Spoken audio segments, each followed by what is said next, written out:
EPS 95 पेंशनधारकों के लिए जरूरी खबर, जल्द बढ़ सकती है पेंशन की राशि। 1,000 रुपये देना बहुत कम है। श्रम मंत्रालय पेंशन राशि बढ़ाने का प्रस्ताव आगे बढ़ा है। सांसद की एक समिति ने हाल ही में कहा कि कर्मचारी भविष्य निधि संगठन ईपीएफओ की पेंशन योजना के तहत अंशधारकों को न्यूनतम मासिक पेंशन के रूप में 1,000 रुपये देना बहुत ही ज़्यादा कम है। ऐसे में यह जरूरी है कि श्रम मंत्रालय पेंशन राशि बढ़ाने का प्रस्ताव आगे बढ़ाए। श्रम पर सांसद की अस्थायी समिति ने अनुदान मांग 2022-2023 पर संसद में पेश अपनी रिपोर्ट में कहा, 8 साल पहले तय की गई 1,000 रुपये की मासिक पेंशन अब काफ़ी ज़्यादा कम है। इसमें काफ़ी ईपीएस 95 पेंशन धारकों को दिक्कतों का सामना करना पड़ रहा है।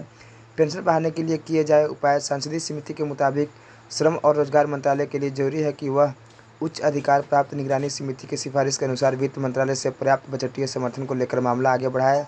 इसके अलावा ईपीएफओ अपनी सभी पेंशन योजनाओं का विशेषज्ञों के जरिए मूल्यांकन करे ताकि मासिक सदस्य पेंशन को उचित सीमा तक बढ़ाया जा सके और ईपीएस 95 पेंशन धारकों को राहत पहुंचाया जा सके, क्योंकि आज के समय में 1,000 रुपये देना बहुत ही ज़्यादा कम है, क्योंकि 1,000 में अब गुजारा नहीं हो पाता है।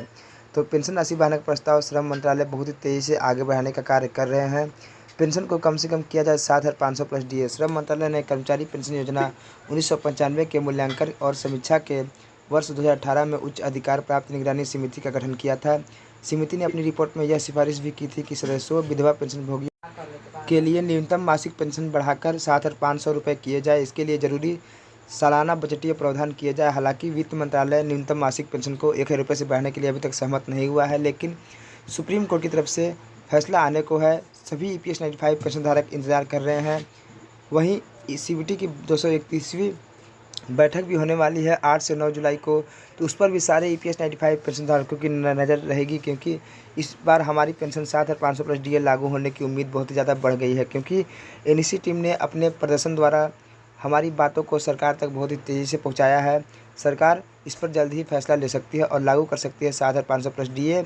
आगे की खबर यह है, कई समितियों से हुई चर्चा। संसदीय समिति के मुताबिक कई समितियों ने इस बारे में विस्तार से चर्चा किया। उससे यही निष्कर्ष निकलता है कि जब तक विशेषज्ञों से ईपीएफओ की पेंशन योजना के अधिशेष घाटे का उपयुक्त आकलन नहीं होता, मासिक पेंशन की समीक्षा नहीं हो सकती। रिपोर्ट में यह भी कहा गया है कि ईपीएफओ सदस्यों, खासकर 2015 से पहले सेवानिवृत्ति होने वालों को ई नॉमिनेशन के लिए काफ़ी ज़्यादा कठिनाइयों का सामना करना पड़ रहा है। इसके साथ साथ ऑनलाइन ट्रांसफ़र क्लेम पोर्टल ओटीसीपी के कामकाजों में भी बड़ी मुश्किलें आ रही है। ईपीएफओ के प्रयासों की सराहना संसदीय समिति ने डिजिटल इंडिया पहल के साथ सूचना प्रौद्योगिकी साधनों के अधिक उपयोग को लेकर ईपीएफओ के प्रयासों की सराहना की। इसके साथ ही यह सुझाव दिया कि कर्मचारी भविष्य निधि संगठन को इलेक्ट्रॉनिक रूप से नॉमिनेशन को लेकर होने वाली समस्याओं को दूर करने के लिए सुधार को लेकर और प्रयास करने चाहिए। ये थी दोस्तों आज की खबर जो सीधा निकल कर सामने आ रही थी ऑफिशियल साइट की तरफ से। तो हम आप लोगों के बीच रखें आज की इस खबर को, बताएं पूरी खबर। तो आपको ये खबर कैसा लगा वो आप हमें कमेंट करके जरूर बताइएगा और चैनल को सब्सक्राइब कर हमारे साथ जरूर जुड़ जाइएगा दोस्तों, क्योंकि इस चैनल पर आपको ईपीएस 95 पेंशन से जुड़ी सारी खबर, सारी अपडेट देखने को मिल जाती है, जो भी खबर निकल कर सामने आती है ऑफिशियल साइटों की तरफ से। तो चलिए दोस्तों, अंत में लेते हैं आप लोगों से विदा। अब मिलते हैं ईपीएस 95 पेंशन की दूसरी खबर के साथ। तब तक के लिए जय हिंद, जय भारत, वंदे मातरम, भारत माता की जय।